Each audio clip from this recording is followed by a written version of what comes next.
ושיננתם לבניך ודיברת בם.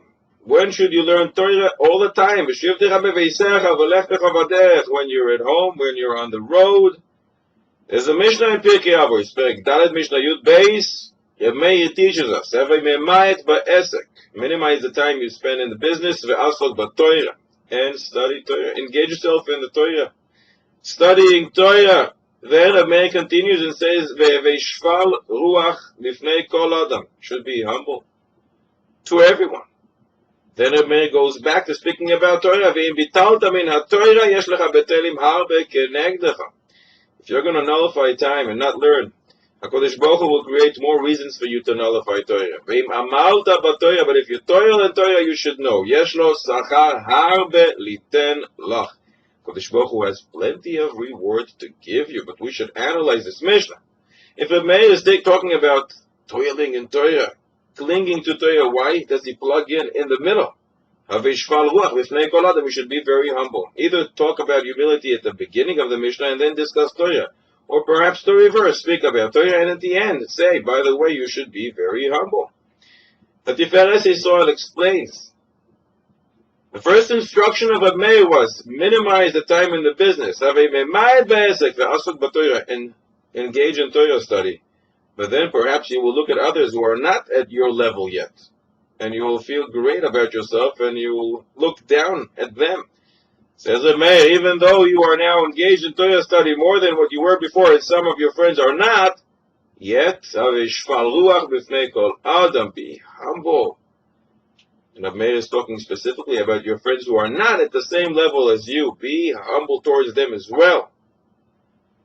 But we should analyze the first part of the Mishnah as well. You should minimize the time you spend in business. And what if someone actually listened to Reb Meir and did that? He took off 1 hour of business time, and now he is engaged in Torah study, another hour every single day. Now what? Says Reb Meir, this Mishnah is eternal. It speaks to everyone according to where he is right now. But wherever he is, he always has to strive to minimize the time in business. And if he took an hour off, now we should continue to want to take more time off from the business in order to be able to engage in Torah study. Minimize the time in business. No matter on what level you are in.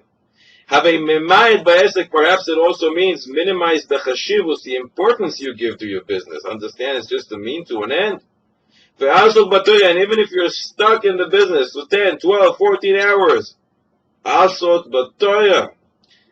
busy yourself with Torah even when you're at the business.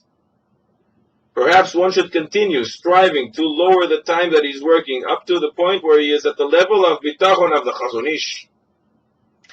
The Mesilas Yesharim wrote that hishtadlus, putting our own hishtadlus, our own effort, is required, but it's sort of like a necessary evil because it doesn't yield any results. It's just something that we have to do, but that doesn't do anything. HaKadosh Baruch Hu decides. Not the Ishtadlus, but we have to do Ishtadlus. Says the Chazon Ish. My feeling towards Ishtadlus is sort of cool. I'm chilled about it. Krira. Because it's not clear to us how much effort one has to put in. And thus, I hold that the greatest Ishtadlus is davening. I put all my effort and concentration into davening, says the Chazon Ish, because that is the greatest Ishtadlus. So Reb Meir is telling us, minimize the time that you're in business, and deal with Torah. Learn Torah and continue to do so until perhaps you reach the level of the Chazon Ish that you'll still do your hishtadlus, but your hishtadlus will be putting a lot of effort into your davening.